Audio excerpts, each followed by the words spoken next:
Thank you for coming on the show. You're welcome. I Thank you so actually much. I wanted to start it off with this quote that I found from your Instagram, which is funny enough because you talked about how this is something you kind of wanted to speak on in terms of graffiti as like a meditative release type of thing that helps with mental health and just dealing with the anxieties of everyday life. Mm-hmm. So the quote is, I was diagnosed with a panic and anxiety disorder in my late teens. I spent 4 or 5 years on SSDI, was hospitalized twice, was given all kinds of wrong medications at first because they thought I was schizophrenic, but I wasn't. And I almost died a couple of times from it. Got rushed to the hospital once, stopped breathing from 92 to 97, 98, really. And then I started coming out of it, and being able to leave the house. I couldn't really leave the house that much for a long time. Graffiti and freights pretty much saved my life, gave me an outlet, and made me not so scared. So, my first question was just what exactly was the panic and anxiety disorder, and what was it, I guess, doing for your life? Well, that goes back to my childhood, which was very chaotic. Raised, I was raised in kind of a communal hippie environment, and started in Los Angeles, and then moved up to Santa Cruz, and lots of love and lots of diversity and acceptance, but lots of drugs, alcohol, abuse, neglect. My mom did the best she could, but my real dad took off when I was 7. He just bounced. I haven't seen him since, and it was just a lot of chaos. And when I was around 14, 15, I started smoking a lot of weed, and that's just super bad for anybody that's got a lot of trauma, because by the time I was 17, I just got flooded with all these mental health stuff. Had started panic attacks, started having a lot of anxiety, and yeah, it just paralyzed me for a good 5, 6 years. I had to get on disability, and yeah, and I still go through stuff with it, but I've lived a life. I've been married. I have 2 kids. I owned a house at one point. I've been a pretty functional adult, but those years from maybe 17 to 25ish were really tough. And I found I started writing graffiti at 14, but it was more just messing around, tag banging around the Bay Area, around Santa Cruz, and just like catching tags here and there. It wasn't until my mom moved us up to Oregon my senior year in high school, just because she was always like never satisfied anywhere, and she just wanted, I don't know, after the '89 quake, she was like freaked out by earthquakes and stuff.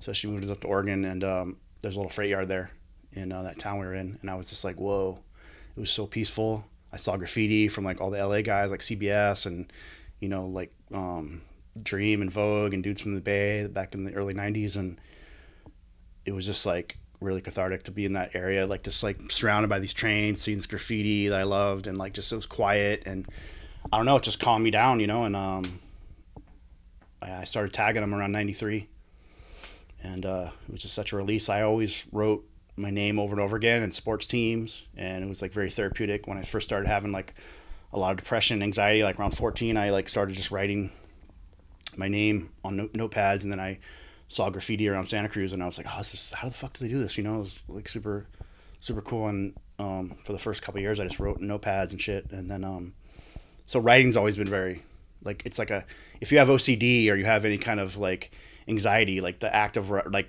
tangible act of writing, it just for some reason is just really was very therapeutic to me and still is.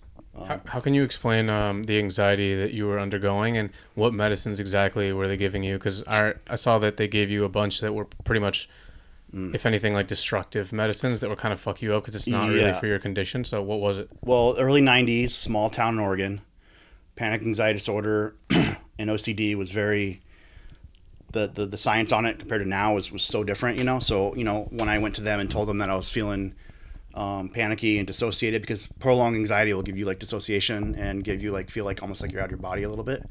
So that was like the wrong thing to say, right? Back in early '90s in a small town in Oregon with like backward ass like podunk fucking doctor. So they put me on Haldol first, which is like an antipsychotic medication. And if you are not psychotic, that shit's gonna fuck you up. And I wasn't psychotic, so I was on it for a week or so, and I was sitting in my living room alone. My mom went somewhere, and I just started not breathing, and my neck started sticking inside of my head like this, and I couldn't move it. Luckily, before I passed out, I called 911, and they ambulance rushed there. They gave me like an IV of Benadryl, and that it reversed it or whatever, and I lived through that. But yeah, that was rough. Another time they gave me a Nafranil, which is like an anti-anxiety, but I just had an allergic reaction to that where I couldn't pee for a couple of days, and had to get rushed to the hospital and get a catheter, and that was really painful. So yeah. Did you ever think that those, what are they called, like um, like them giving you that medication kind of messed you up for the future, like kind of had side effects that didn't go away, essentially, like you said, through your early 20s and all that kind of stuff? No, I think it got out of my system once I stopped taking them, and I found the right SSRI inhibitor, which is like Zoloft, really helped me a lot. I did get a brain scan, and I do have like low serotonin level in my brain. It's like being a diabetic. You have low insulin. You need to take something. I didn't take any medication for 20 something years, and then the pandemic hit, and I started having panic attacks, and I started taking it again. But no, I think once it got out of my system, I was okay. But the initial effects of those first couple of years, like they put me on Meloril too, which is another really heavy medication that like pretty much I slept for like a month. They put me in a hospital in Kent or Marin County in the Bay Area.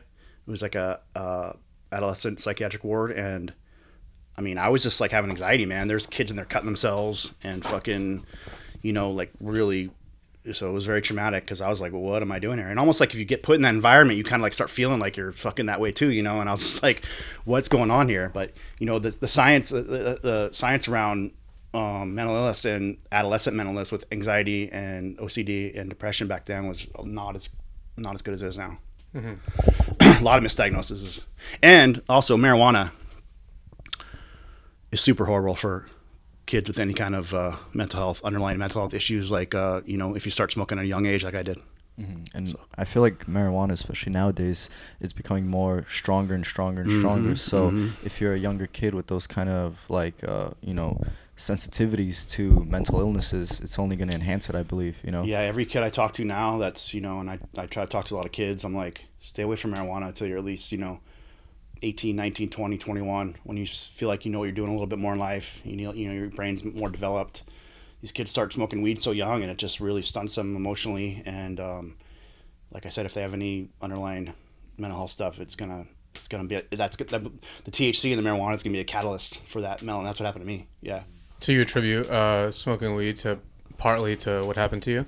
Yeah, and I had unlimited supply of weed because I just stole it from my mom. Like just fucking Humboldt Gold, man. Just went to her little dresser she had, just took out fucking nugs every day, and just fucking, me and my sister would just smoke a fatty on the way to school, like every day, Well, yeah, you talk about how you kind of came up in a hippie commune. So what exactly is a hippie commune, and what was that like? Well, it was a hippie commune as far as there's a community of people. My mom started a community that was geared towards group homes and taking care of like ex-gang members, teens, and in LA, and kids with mental health problems. And she wanted to create a community that was, back then in the 70s, like group homes were very militant, like almost like a jail for kids, But she wanted to create this environment where she could teach kids like meditation and gardening and like carpentry and like skills and like kind of like more loving. So she did. At one point she had like 5 homes, a state licensed school, a restaurant, a bakery. It was called Rivendell. And but I was one of the kids that was like raised in that cult, in that society, in that whole not the whole environment. And the people that worked for it were all my mom's friends, and people came out from New York City. That's where my mom grew up. And they all came to California, and they just worked in this community. And it's just 70s and 80s, man. It's just drugs and partying and fucking just, I saw lots of sex and just all kinds of things around me that it's kind of like I tell people now, like if I, my ex-wife, people I date, like, hey, like this is how I was raised, like, what the fuck, like, it's like kids shouldn't, like, I have my own kids now. I'm like, holy shit, I can't believe that I would never, just the unsupervised, like, kind of wild chaos that was around, like, just kind of like fend for yourself type shit, really. Mm-hmm. Yeah, it's funny because I actually speak to my friend about communes pretty often, because we have this like idea that, and we speak about like the state of mental health or the state of society in general, pretty often, honestly. And we talk about communes, how they essentially can be the solution in a way, at least to us, or like at least to our close friend group or stuff like that, because we can just find people that can help each other. Each person has like their own skills, and all together we'll just build this like community or like our own society away from the one that exists now. And just hearing about that, it makes me question, like, it sounds nice and all, it's like a nirvana type of utopia deal, but can it truly get corrupted eventually to a point where people will start just like, I don't know, just like human Yeah. nature might come in with greed, or like Mhm. like you said, wanting to do drugs or like different things, you know. That's what happened was the 80s hit, cocaine hit.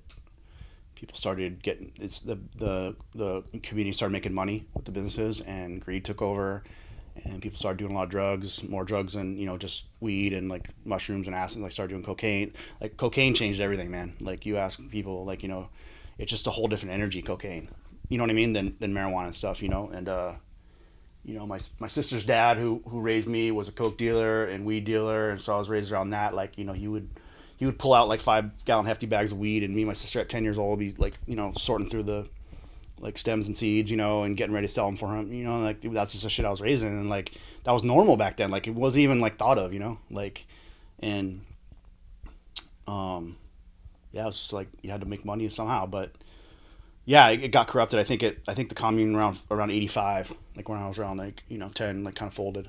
It seems as if that tends to happen like with commune, or I guess sanctuary type things. Like I hear a lot about the Hare Krishnas and like the infiltration of just, I guess, maybe some corruption inside of that, and how they want it to be a certain kind of temple environment where everybody goes for common ideals, peace of mind, community support, things that are good, obviously.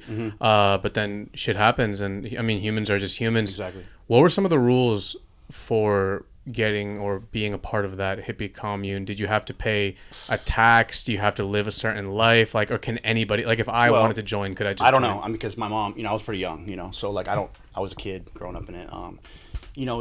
My mom was on the ball. Like, she had her alcohol and drug issues, but she was on the ball. She ran it very well. She was like always provided as much as she could for us. Like, but she took in a lot of people that she thought she trusted to help out. And yeah, it's just human nature. You get a bunch of people together, and it's going to steer different directions compared, especially when you get money and drugs involved. And I don't know the rules. I was just a kid running around the streets of Santa Cruz, like, just, yeah. So, coming from that kind of commune environment that you grew up in, when you came from that, and then now you see the world we live in, that it's kind of the opposite of a commune. At least like us, we live in New York. It's kind of a stratified society. Like you're always near people, but you're not actually like mentally or emotionally connected to them. And you're on a train, I guess, with a bunch of strangers. You're walking around, a bunch of strangers everywhere. How do you look at society and just like the lack of communal aspect, which there definitely is? You know what I mean? Like, yeah, that's a good question. do you feel like it's better to be the way that we are, like how we live in our society now, or I guess isolated communes, the way that maybe you grew up in? I think there's a balance. I think the way I was raised was good in a lot of ways, as far as I can adapt in any situation I'm in. I can be anywhere and not be like, I got to get out of here. I can I can kind of like be, all right, I can deal with this, because I was put in all these situations as a kid, middle of parties and just whatever, dude, just like all kinds of shit going on. So it taught me a lot of tolerance, taught me a lot of adaptability. It taught me like just a lot of things. Like I don't complain about really much anymore, and I never have in my life. Like I got a roof over my head and food, and my kids are okay. Like I'm okay, So like I think that's great. The things about the commune that were rough was, as a kid you need structure, and you need like to know that you're safe, and that I never really had that, and that's where my anxiety and stuff stemmed from, because I didn't know when I came home from school if my mom was going to be there. I didn't know if she was going to be drunk. I didn't know if she was going to be high. I didn't know if she was going to be in the dark crying, listening to Van Morrison. I didn't know anything. I didn't know when I was going to go to my sister's dad's house. I didn't know if he was going to be throwing a glass of milk at my head or fucking high on coke. It was just like random. I'm not saying all days were like that. There were a lot of good days too, and a lot of things, but that shit was always kind of this underlying belly of like anxiety that kind of was trying to protect me from like the unknown. Because I think, as far as anything now with having my own kids, like I try to give them structure, and love and being present. I didn't have that, I didn't have that. It was like I kind of grabbed it when I could, if I got a little nugget of love, or like a little like, oh shit, my mom's paying attention to me, or my dad, it's like, oh, I just held on to that shit, and like That's affected me in my relationships with women in my life. It's affected me in a lot of ways because I've had a lot of therapy over it and a lot of things because as a child, man, like that's all you want is that like security, you know? Yeah, yeah. It's amazing that you undergo a situation like that and you're able to use it to essentially better the lives of your children and essentially like the future of our people. You know what I'm saying? So that's pretty amazing to hear. When did you start coming off all of the medicines that they incorrectly prescribed you, and how did you do so? Well, I got on the right med, which is Zoloft, around when I was like around 18, and I took that to like 25, and I just was on SSDI and just like, it's not a good life, living off that shit. It's like you're pretty poor, like. So what's SSDI? It's Social Security Disability Insurance. It's like if you have a mental illness diagnosed, you have, anything like mostly mental health stuff, you can get like a certain amount. I mean, it's like back then it was like $600 a month, So, and you get some food stamps and stuff like that, and like like medical. So, I just was like, my sister's dad, who kind of raised me, lived like that off the government and just hustling and fucking. And I was like, I don't want to live like this. So, I got up one day. I said, I'm gonna get a job. I got a job. I said, I'm gonna go to college. I fucking went to college, got my associate's degree, fucking had a job I worked at for 5 years in a hotel. That really like gave me structure and balance and taught me I could make my own money. And I wasn't living off $600 a month, eating fucking ramen and potatoes and pasta, because that shit will wear down your body fast, So And your mind. in your mind, yeah. And I found vegetarianism in around 25, and that changed my whole body and how I felt about the world. And I always had this very like raised in the commune too, taught me about like love and compassion and empathy, because I was there too. I don't want to talk so much shit about it, but there was a lot of love, a lot of compassion, a lot of world vibes about peace in the world and stuff, because that was all part of the hippie movement too. So that was embedded in me. So I had this like deep empathy for humans, and then when I finally made the connection for me that animals are sentient beings and deserve the same, I totally I didn't eat any meat after 2000. And you feel like that helped you get I guess off the disability checks and all that stuff? Yeah, I mean, I think it was a combination of all that stuff, seeing the way my sister's dad lived and how he had to hustle, and I didn't want to live like that, I wanted to try to make my own way. And yeah, so I got off all the meds and I started eating clean and and started running. Running was another thing that saved my life. And then all along, graffiti's been there. Graffiti's been there to give me that like constant outlet of release that has always been there, and that's why I still do it to this day. And I'll never like, I can't just do like canvases or like fucking sit at home and do stickers or like talk about the past. Like I gotta still go out and do it once in a while. So you said that you initially started or finding an interest in graffiti when you were 14, and I'm assuming that was when you were living in that commune. So how did you discover graffiti, or like did you know anyone there that did it? Like what was graffiti in your life at that point? It was after the commune, but it was like people still raised, and it was all the same people. Even though the commune dissolved, it was still like the community was still the people we still hung out with all the time. So it's funny, my I started seeing graffiti around Santa Cruz, and there wasn't that much back then, but it was like maybe 88, 89, and I don't know, I was just like immediately like, whoa, what the fuck, dude, how do they do this? I remember there was like a telephone pole outside my window in my apartment building, and I'd see like fresh tags on it once in a while, and I'd like, fucking dude, like what? Like how do they tag? And I remember just how it flared. The tag was like probably done with like a Phantom like tip back in the, like it was just like super nice, kind of like, I bet it was like True Blue Krylon or something, And so anyway, my dad, my sister's dad, I call him dad, but he saw me like tagging on my notebooks and shit, and he like got me a copy of Subway Art, and he grew up with Taki 183 in New York City, like they were like friends, Demetrius.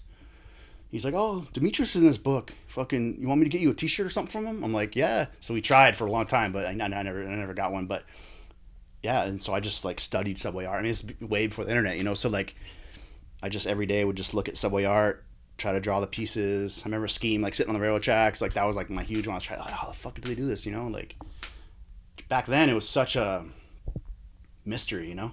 Like, how the fuck do you do this? How do you make this? Like, because when I started writing in 89, like just tagging, it took me till like 95, 96 to start trying to piece. Because I just like had no fucking clue how to do it, you know? Like, I just, yeah. And like social media didn't really exist at that point, so I feel like nowadays it's almost not a mystery. I can look within a minute what's going on in Brazil, what's going on in France, what's going on the West Coast. Like, not only see what's going on, but know in detail like who's getting up, who's really doing their thing. So like back then I can imagine like having just one little book, and it's like stuck in time, a book, you know what I mean? You don't know like if those dudes are still doing it, who's alive. Like my Bible, dude. Yeah, like I'd go under bridges that I knew where graffiti was in Santa Cruz, and I would just wait, and I'd be like, fucking hope a writer, like hope a graffiti writer shows up here so I can like talk to him, you know? Nobody ever did. I think like one time somebody did and like said, get the fuck out of here, you know? Because back then like hazing was a real thing, graffiti, you know? Nowadays everybody's, which is good, you know, it's good and bad, but nowadays everybody's still like, yeah, dude, come on, let's paint this, you know? And then it was like, dude, who the fuck are you? You're a fucking toy, you know? Like, get out of here, you know what I mean? Don't paint here, you can't paint here, you know? And so that kind of embedded that in me, but yeah, it was just a long struggle of like trying to figure it out, dude.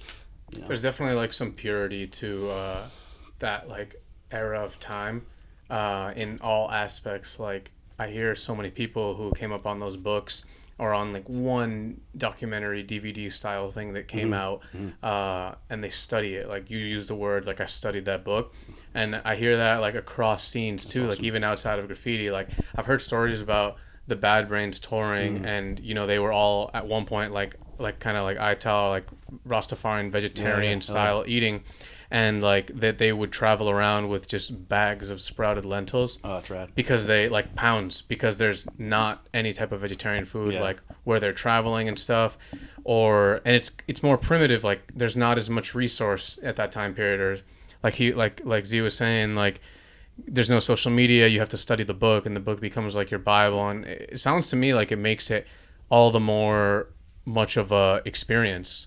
It's like you have to earn your stripes, earn your knowledge, and like everything is kind of earned, because you can't just go and Google the answer immediately. And I think that's something that sucks that it's gone, because the next few generations of any scene don't really have that anymore, and it kind of shows, in my opinion. You know, it does.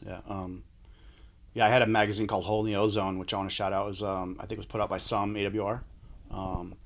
And that came out in the mid '90s, and that was like I had that thing forever, and it sucks because I have the first original copy of it, and back then I just tagged on everything. So I did like a learn tag right in the fucking middle of it. It's like a twist character, a cop twist character, and I was like, fuck, dude. I look at it now, I'm like, I still have it, you know. But yeah, just like I just studied. There used to be jams at there's a skate shop in Santa Cruz called Bill's Wheels, and they used to have graffiti jams there, and I remember going to one. I think it was maybe, fuck, dude, 90 maybe or 91 around there, and that just blew my mind, because I could see people like live painting, you know, and I was like, oh fuck, dude. It was like, yeah, and I was just like, still, but still, like, how do they do that? You know what I mean?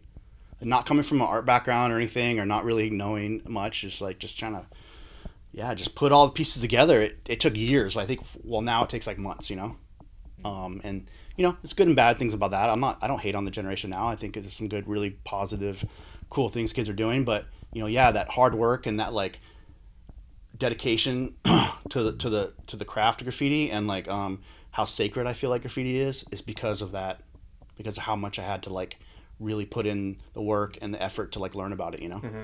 And I can imagine that there's not as many people writing. Like, you talk about how this is actually something I wanted to talk about, how during your era, when you're painting a lot of freights and stuff, there was like 50 to 100 people across the country who were painting freights, versus now where like if you paint, like, you've probably painted freights, maybe it's your focus, maybe it's not, but you've painted freights before, that's in your head. Whereas back then, like, street graffiti was more popular, but freights is like 50 to 100. It felt like this new secret thing.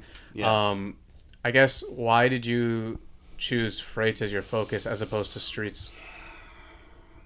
Well, I told you about moving to Oregon and seeing the freight yard there, and that kind of like planted the seed in my head about how much I liked the freights and how cool I thought they were. And then in '95 I moved to Maine, and you know, got into the whole wall scene. Not a lot of people painting freights. I started doing walls and tagging a lot there, and then I just found the train yard there, and this guy Case I met took me to the train yard, and there was like maybe 4 or 5 lines of dead cars. There's like a little ghost yard in the freight yard there, and I was able to just like fucking learn how to piece on these dead cars. So it was just like we drive it in the day, fucking park, pizza, fucking boombox, and just like paint in the day, weekday, because it was so hidden from the rest of the yard. It was just like this beautiful. And sometimes we'd sneak over and paint some live ones, but we didn't even know like what they're live or not. But I don't know. I fell in love with the idea of painting this big steel metal object that like doesn't really, get gone over because there's not a lot of graffiti back then on the trains. So it was cool. It felt like we were doing something different. All the wall spots even then were like grilled. So it was cool. It felt really sacred, and I loved being in the train yard because it was like this quiet sound that like you're surrounded by a city, but you're in this like quiet like nook of a industrial. It's industrial in nature, like combined, because you're surrounded by like trees and like trails going in there, and then you're by these diesel engines and greasy tracks, and you're just like you feel like small, but you feel like just so present. You can hear like the crows caw, and like I don't know. It was just I'm very nostalgic about freights, like that type of shit. So yeah. Yeah, to me personally, I can see the big attraction to freights because I still work a 40-hour week job as like a plumber. Oh, so nice. I have to be up early, super early in the morning. So if I paint at night, I'm sacrificing a lot of sleep, a lot of energy.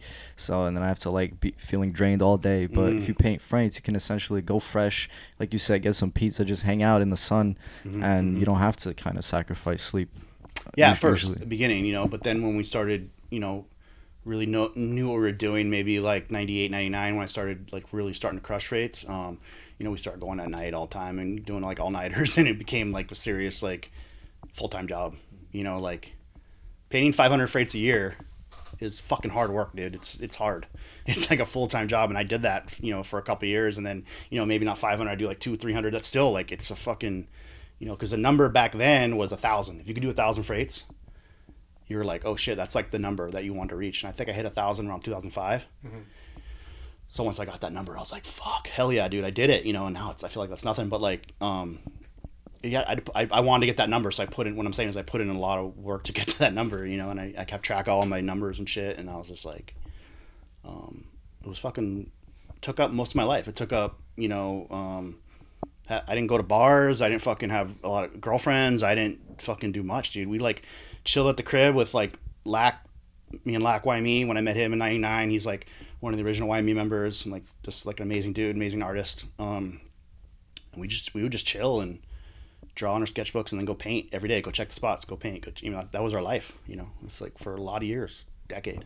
That's actually what I wanted to ask you as well, is how was your lifestyle when you were painting? You said you painted 1,000 cars from 99 to 04. 90, probably 97 to 04, 05. Yeah. Okay, yeah, like how was that? What was your daily routine like? Were you working a job? What was your life centered around?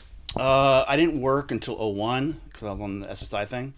So, yeah, it was just, get up in the morning, get flicks of what you did the night before, go check the spots later in the day, see if anything's laid up at where you want to paint, then go paint. And that was, 3, 4, 5 nights a week, so it was like, thinking back on it now, I was like, holy fuck, how did I do that? But I was young, and there wasn't a lot of other people doing it. So it wasn't like, now it's very discouraging because I see the freights and they're just smashed and there's so much shit on them. And I still love freights, but it's like I get psyched when I see a clean freight now more than some piece, and it's just like, back then you could go and just, I'm sure you guys hear it a million times, but you could just, pick any car you wanted. And I would do like an assembly line. Like I'd do like 4 or 5 autumn gold fill-ins, let them dry, go back to the first one, paint it, You know what I mean? You could like just bang them out. Were you racking at the time? Because I assume you need a lot of paint for that. I got arrested twice for racking, for not even stealing paint, for stealing clothes and shoes. So around 96, I stopped racking because I already had like 2 kind of thefts on me, and did some jail time. So I was like, I'm not. I'd rack like a can or 2 here and there, like in my waist, but I wasn't racking. We would get the 99-cent gold deals, and that really fucking, because I was really poor. So like that allowed me to paint. And 1 can autumn gold, any of that American accent shit back then was like so thick. 1 can, you could do a piece. Like like pretty much just still have some paint left over. Yeah, so that's what I did. Do you ever think that freights will be a thing of the past, whether it be through modernization of just our industries and how the country operates, or through the fact that space is limited, and there's only more and more and more writers as time goes on? I don't know. I mean, I'm surprised it hasn't by now. As far as like the industry cracking down on it. Seems like they're putting the numbers up high on a lot of freights. Maybe they're just giving up, but I don't know. I mean, it's a really hard question. I'm not as like knowledgeable about the industry as like, let's say Ick or like somebody like really studies it. I've always just loved painting freights and loved trains. Shit, I would have to guess that eventually they're gonna be like, if there's too many kids painting, they're gonna be like, I think what's gonna happen is if people start getting hurt, people start stealing shit out of freights. That's what they mostly care about, and it depends. Like CSX just bought out our freight company up in Maine, and they're a lot more militant about shit. So shit's gonna change for us too. So I don't know. I mean, I think we need to document as much as we can, and I hope that kids really, when they're going painting, they really look at what they're painting, and hope that they don't go over old shit, because I think a lot of history is getting blasted over because people just want to. I heard one kid recently say, "Oh, trains are just like rolling art canvases." I'm like, "No, they're not, dude. There's history on them. There's history, 25-year history on these freights that need to stay there, as long as until they wear off or the train gets scrapped, like this is important. This is like the Freedom Tunnels or in New York tunnels that have like old Smith or, Seine pieces, like you need to like keep that shit, dude. That's like important. This culture is like, it's so fleeting, and it's just, yeah. So that really bums me out, because I think people are just going blasting these big clouds and these big pieces, and they're not even realizing like, fuck, dude, you're going over, an old moniker or an old piece or something, no matter who it is. I don't care if it's just some toy, but if they did a piece in '98, like fucking leave it, dude.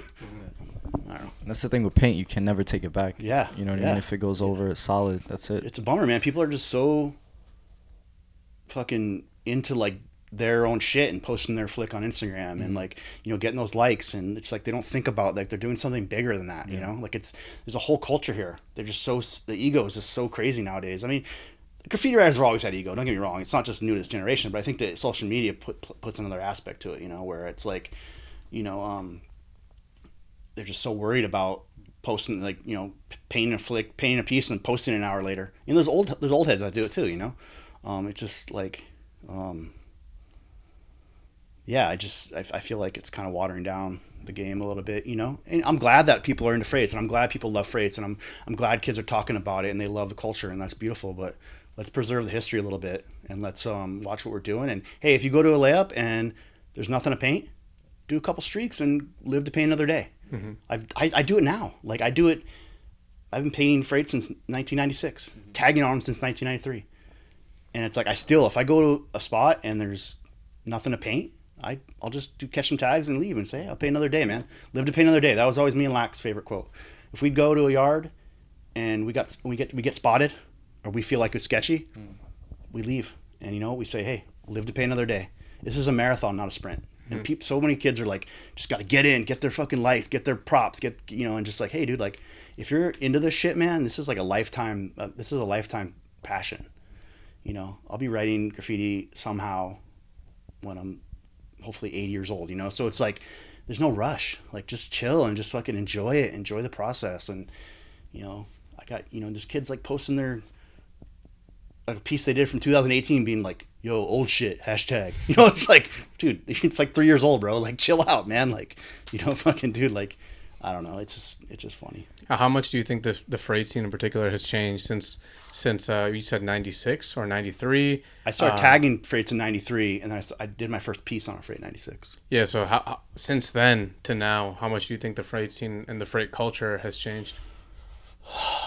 Well, just bigger, just more crews, more, back then you kind of like, there was maybe, 10 crews in the country that everybody kind of knew of each other, kind of, you had like HM and Network and BFK and CBS and, KYT, every different corner of the country had like a crew. KOS down Baltimore, WH, Addicts in Texas. And everybody's putting out quality, good work, and like doing like respecting the numbers and not doing like a panel that was like from the, I always like going from the number right of the numbers to the door, like there's like a little perfect spot there for a piece, So, obviously that's changed because everybody's got to go bigger now and there's more people painting, and I don't think there's as much. There's no people don't trade flicks. They don't mail stuff to each other. I don't know. Like, I guess it's changed in every way that graffiti's changed in general. I think there's some good things. I think being able to meet up with people from all over the place and like kind of like, this type of thing, like, I think is great, and I think it's beautiful, and I think that's my goal as I get older, is to like kind of pass the positivity down to people and kind of like the good things about it. And I try not to be a grumpy old dude all the time, and but there are some things to talk about for sure. We have to kind of be honest about some things, and What are some of the positives that you feel like you could speak on? I think the kids that are doing it right, are like really respectful of the culture, and they're really like psyched on like learning about old pieces and old stuff. And there's more good kids than bad, and they're really trying to do it the right way, and they have way more knowledge that they can easily grasp, and it's not as hard, so they don't make as many mistakes. They come out of the gate like knowing if their head's on right, what to do right. So I think that's good. I think just meeting people, and I get to spread my message, not just graffiti, but the way I was raised, and kind of like the struggles I've been through in life with alcoholism, mental health, all that stuff. I get to share that with people and help, because I ultimately I want to help, and I want to heal, and I want to like help people. That's why I use graffiti. I've always written stuff next to my pieces. I want to like have an awareness around this. It's an art form that lots of people see. So why not have a positive message about it? And now so more people see that now than before. So I think that's positive in general. Yeah, especially it's I feel like it's such a common thing in the graffiti scene in general, whether it be streets or freights, that people are going through something. Like if you were writing on an object with spray paint, like there's something slightly off with you. Yes, you know what I mean? definitely. Like at the end of the day, like whether screaming for attention. Yeah, so it's good that you provide some positivity, because those kids need it. Like we said, more than ever, the drugs are getting stronger. They're more out there, like mental health, whether you want to call it like societal energy or whatever. It's changing. So I think now is the time, like you said, to provide these messages. Yeah, I mean, there's a lot of kids that aren't gonna go to college, or aren't gonna be able to like find a trade, and a lot of kids are gonna struggle like I did, and knowing that there's other people that struggle too, and I made it. I'm okay. I got my problems, and like everybody, but I'm raising two beautiful kids, and I've been married. I've not anymore, but I've done positive things in my life, and I want people to know that you can come from a fucked up childhood, you can write graffiti for a long time, and you can still do positive. It doesn't have to be this fucking I'm a graffiti dirtbag fucking stealing shit all. You can you can steal shit once in a while, whatever, but you can still be a positive person, and you can still like make an impact on people's lives. And graffiti is really a powerful tool for that if you do it. You know what I mean? Because it's such a art form where you just influence the next culture down the line. I'm in my 40s, closer to 50 than 40. There's guys that are mid 30s, that the kids 20. You know what I mean? Every fucking it just crosses down the line. That's what's so rad about graffiti, is because it's like a apprenticeship, a craft, where like if you put out the right message, people are gonna see it, and they're gonna like be like, yeah, dude, like let's do it this way, and I think that's great about nowadays. When did you start thinking like this? Because I feel like it's not that common to think this way in graph. People are more interested in, like you said, getting their props. They're more interested in the legacy within graffiti rather than a message to the people that the OGs and higher ups influence, which is no doubt like immense influence. If you're like an established name within the graph scene, a lot of people respect you. You influence a lot of people by the way that you live your life. People really aren't thinking that much about like a positive message to the youth, or helping them through whatever. I'm not saying that there aren't, but for the most part, the main focus rather than that is, legacy of what you did within graffiti, and pretty much only graph. So when did you start thinking like that? When I discovered how healing graffiti was for me, I wanted to share that message. I think, when I realized that with my own battles with mental health and trauma from my childhood, and how much graffiti has always been there for me.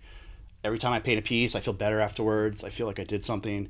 I feel like I created something. I don't feel like it's destruction or vandalism. I feel like I did something, when I figured out that this is making me feel good, I wanted to spread that message to other people that this is something that can make you feel good, as far as crushing, and by puffing your chest and being ego driven about it, but also like kind of, putting a message out there and, spreading the love that graffiti is like a positive thing, man, done the right way. I was raised in a very loving, like I said, again, lots of abuse and lots of neglect, lots of drugs, but also like a lot of love, a lot of like communal, like harmony, and like just empathy and like compassion, some Buddhist values, some, different alternative religions and all kinds of stuff. I mean, it was California in the 70s, and you know what I mean? It was just like I was kind of raised with that. That was embedded in me, even though I saw a lot of chaos too. Yeah. And I kind of rebelled actually, like, maybe my late teens, early 20s, like I got thuggy, because I was homeless for a while, and I started fucking hanging out with the wrong people. I had a friend that got shot and killed and murdered, and that really fucking fucked me up. And like I wanted to be thuggy, like a tag banger or whatever, and like I fell off. I always have it. I've never hurt anybody, ever. But there's times when I thought I was thugged out, and like tried to kind of play that role a little bit, but didn't serve me very well. Just got me in jail and hanging out with the wrong people. So would you say that graffiti essentially, it's cliche to say, but like saved your life in the end? I think it's an aspect that saved my life. Yeah, I think graffiti, diet, meditation, running, exercise, luckily finding a group of friends that are very like supportive and caring people. I think all those things played a role. Graffiti's part of it. Yeah. Yeah, I think there's a lot of positives to graffiti, honestly, and I think a big one is a sense of individuality, because even though you can be a part of a crew, you still have that aspect of like, your individual craft, like your standards, your like motivation to like, get more spots or like better your style, or even like situational awareness, like just your senses get heightened. There's just so many things that I feel like society doesn't really think about when they just see like scribbles on a wall, let's say. Oh yeah, they don't understand what it takes to like, go out there and do that. And yeah, like just the bond that you form with people when you do that over and over and over and time again. And YME is a very like, it's a friend first crew, where it's like we have to be friends with, somebody first, before we put them in the crew. And we didn't put anybody in the crew for 10, 15 years before we put a couple people down. Like Veg is the last dude we put down, and, I was hanging on them for a couple of years before. And it was a whole process, to like get them down with the crew, it was like voting and all that. It's not just like, you want to write this, like people do. That's always weird to me too. And like it's like a family, we're like we got each other's back, man. Like I'll never be homeless in my life again. I'll never not be able to pay my rent because I have crews that will step up and fucking help me out if I need it, and that's like family, So can you actually tell me more about the history of YME, starting it, being one of the founding crew members, and I guess what it means to you? Yeah, I mean, I am the founding member. I had the idea. Me and Lack were around the Portland area painting freights, kind of like on our own, and I saw his stuff, and I was like, oh wow, this dude's painting a lot of freights. Like, what's up with this dude? And I met him at some like graph jam. That was like a little in a park in Portland, and I just met him, and he was a cool dude. He was like skated like I did, and was into like hip hop and metal, and fucking we just hit it off. And it was probably summer '99, and we're like, let's start a crew that's just based on freights, and let's call it YME, because like YME, like angst, like early 20s, like angst of like life, and like we were both super like poor and grimy, and fucking all we cared about was graffiti. So like, and then later we thought of year-round mental enjoyment too, but it was mostly like YME, like painting in like shitty ass conditions in Maine in the winter, like fucking 14 degrees out painting freights. And yeah, so we just, me and him just started painting like a lot, and we got Ick down. Ick was like I was the first writer that Ick ever met, like real writer. So like he was like, just, we met him and we're like, who the fuck is this dude? Like he was just super different than all of us, because we were all like skater kids, like fucking, into hip hop and metal and shit. And he was just a little bit older, kind of like, just like, fucking, who's this fucking dork, But then we met him, we realized what a rad dude he was, and he knew so much about trains, like way more than we did about trains. We were just like, we just wanted to paint him, but he was like, oh, you gotta do this, you gotta do that. He was so knowledgeable, so he brought that aspect to the crew. It was fucking pretty dope. And yeah, we just took off after that. We started putting people down late 99, 2000, and yeah, pretty much that's how it began. And we just painted and painted and painted and painted and painted and just like, yeah. I couldn't imagine my wildest dreams, 20 something years later, that there'd be like a movie and like all this shit, and none of that's on of our doing. None of that we've done very little self promotion. We're not a self promotion crew at all. It's just like that just happened out of, I think, out of years of painting for us. Yeah, and just people seeing it and just like, yeah, I think, and the positivity. We've always been cool to most people. We never had like a lot of beef with anybody, and yeah, a lot of people from New York would come up to Maine to paint with us, and it was just really inviting, and like we always had open doors as long as you were chill and cool. Yeah. Yeah, it's interesting because there's so many crews within graffiti, but very few of them end up making that lasting mark or becoming like the just becoming known, really known as a crew, and having like a style to the crew and what they signify. And I think that YME is definitely one of them. So it's pretty cool how you can just start it with your homies, and there's no real plan for that. All you're doing is doing your thing consistently, even with no self promotion, and it just goes down that way. Mm-hmm. Does graffiti still have that meditative release aspect that it had when you started? Yep. And that's like so beautiful about it. I'm a lot. I've kind of shifted my focus. I don't really want to say what I paint because but like I've kind of shifted my focus to what I like to paint now, and I still get the same. I mean, you do a piece, step back from it, I get the same feeling I did when I was 19 years old. Mm-hmm. That's, as long as that feeling's still there, it's can never stop doing that. It's just like still get film developed and look at my hard copy, and I don't like posting any of my graffiti. I like my Instagram to be more like me and my food and like old flicks of shit. Mm-hmm. I don't like self promoting my shit, and I'd like people not even to know I paint graffiti. Really, you know what I mean? Like, it's like I already know, and it's like I don't need to like.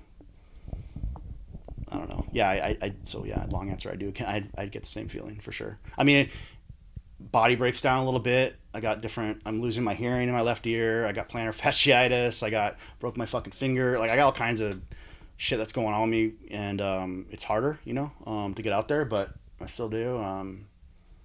And try my fucking hardest to just give back to the culture, and like I feel like I owe that to graffiti for what it's done for me. Mm-hmm. You mentioned Buddhist and other philosophies.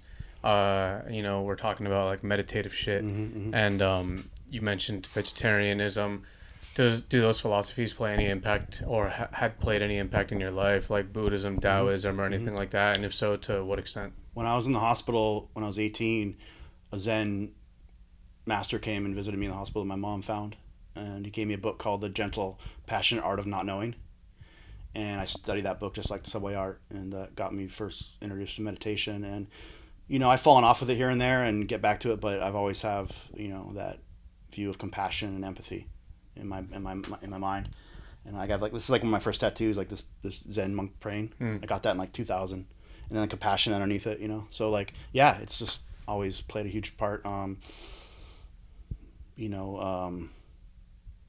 As far as me being in control of my mind, and knowing that ultimately our thoughts and our feelings are just those. They're not something that we have to grab onto and cling to, that you can kind of watch them float in and out like clouds. And if you do that enough, you can, kind of master your own attitude and how you are in life. You like master your thought process, I guess. Yeah, I mean, and your worldview. It takes fucking struggle, man. I still go through it every day, but like at least I know that I don't have to cling on to certain through meditation and through Buddhism and kind of like Eastern thought like that. I don't have to like cling on to my thoughts, and thoughts are just thoughts.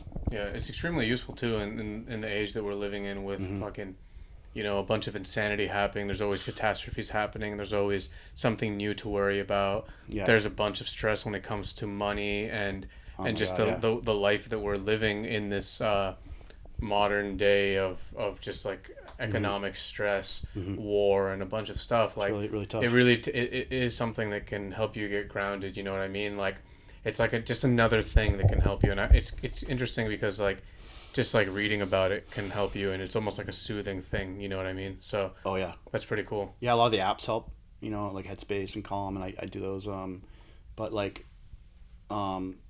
yeah, it's just really just being aware of and be trying to be present and what you're doing. Your mind's always going to go towards the easy way out. We're trained like from millions of years to take the easy way out and things, so you have to like really kind of train your mind to come back to the present and come back to like not taking the easy way out and like taking the time to like sit in quiet for 10 minutes a day. Yeah, and when you try that, you start realizing like you fucking can't. Yeah, it's like so hard. If you try to sit in quiet and meditate, you start realizing how hard it is. random, unfiltered foolery is just going by your mind. Like, I'll try to sit for 3 seconds, or even when I'm working or something, and I'll realize like that I'm like, oh, I have to do this later. I should probably do it right now. Oh no, I'll do it later. Totally, dude. And then it's just a clusterfuck, and Yeah, it's crazy, to not try to sit and meditate, because I truly wonder, after a few years of not doing anything like that, where your mind goes. Yeah, especially with scrolling on your phone and all this distractions and stuff that just leads to more like mental health stuff and ADHD and all that. It's really hard to. I've fallen into the trap too, and I have to like. Yeah, I don't know. My kids help me motivate. I stopped drinking because of my kids. I want to break that cycle with alcoholism in my family. I was going down that path pretty strong with partying and drinking and graffiti, and alcohol kind of played where like I couldn't paint without drinking beers, for a long time. It was just part of graffiti, and all of my crew was just like party. We were heavily partiers, so that's been a big change in the last 2 years. I've been sober for 2 years now almost. Congratulations. Thank you. Yeah. So, alcohol was taking me down pretty quick. But back to the meditation thing. Yeah, it's something I always come back to. It's like graffiti. I always come back to mindfulness for sure. Try to do my best. That stuff, like you said, it relates to, I'd say, everyone in the world in a way, like whether it be, like Angel said, Hinduism, Buddhism, like there's so many different texts that initially say the same thing or similar things at the end of it, like it has the same kind of goal. And it's like kind of repeating those things or reading those texts over and over. It's almost like a mantra. You kind of can condition yourself almost. If you're just starting out, you can kind of condition yourself to just flow with life, or like just be more peaceful, or like be more mindful of certain situations and how you react to them, Definitely. So find like, I think a good advice is to find something. I carried a Gandhian rosary book in my back pocket for like 2 years, from like 17 to 19. And I would just, when I was going through a lot of panic and anxiety, I would just bust it out and read quotes from Gandhi. I still have it. The book faded. The book like got demolished, but I still have the cover, and I framed it. It's on my wall in my house. And just having like something like that, like something that you can like focus on. Like even it's like, this is a 100-page book that I had. It was like, it was super, there's something that you can fall back on, whether it be that or that really helped for me. And also getting out of yourself and realizing that do acts of kindness and help other people, and that will always get you outside your own head. You know what I mean? People get so wrapped up, they try to put themselves on an island, right? Like first thing you want to do when you're feeling upset or depressed, something bad happened to you, is you want to, like, you're the only one that feels this way, and like, oh my god, and you realize like this is a human condition, and there's millions and millions of people all over the world feeling the same thing right now. And this is like, if you put yourself on an island, you're just gonna fall into a trap, But if you like realize like, oh, this is a human condition, there's millions of people all over the world feeling the same way, go out, take a walk, try to like say hi to people, smile at somebody, say hi by the person's name at the Whole Foods counter. Hey Dave, what's up, man? Like whatever, dude, something simple like that, Like that's just like, it's like, that's what I do, man. That's what helps me, Well, yo, I want to say thank you so much for coming to speak on the show. It was an absolute honor. Very genuine conversation, and thank you again, bro. For real. Thank you guys, man. It was an honor for us, and it was amazing. I appreciate your guys' podcast. I really enjoy it. I thank you immensely for having me on. Appreciate it. Thank you so much. Yeah. Just like Angel said, it's a very serious conversation because I know, not serious as in like the mood, but serious as in like the quality and like what people can take from it. That's what I mean. I hope so. Yeah, and I'm not this serious all the time. I like to fuck around and goof around a lot, and like, ask my homies. Like I'm just pretty fucking always like kind of a total kook, but like, I mean, it's important to get something out there that people can like, I think, and I'm no fucking guru or anything, but like I'm just doing it, saying it from my experience in life and what's helped me, how graffiti's helped me, how trains have helped me, how all this other stuff, eating with compassion and empathy, all that stuff's helped me. Yeah, it's like we said during the show. It's just about being honest about because it's not like we're talking about the state of the world in the past or the future. It's kind of like an immediate thing that's going on today that people can take. Definitely, and graffiti writers are people. And we have our experience. It's not just what we write and what we do, like in this graffiti culture. It's like there's this whole story behind people, and I think that's really important to document and get out there. And you guys are doing a great job. Oh, thank you, bro. Yeah, Thank you so much. Definitely. Peace. Peace.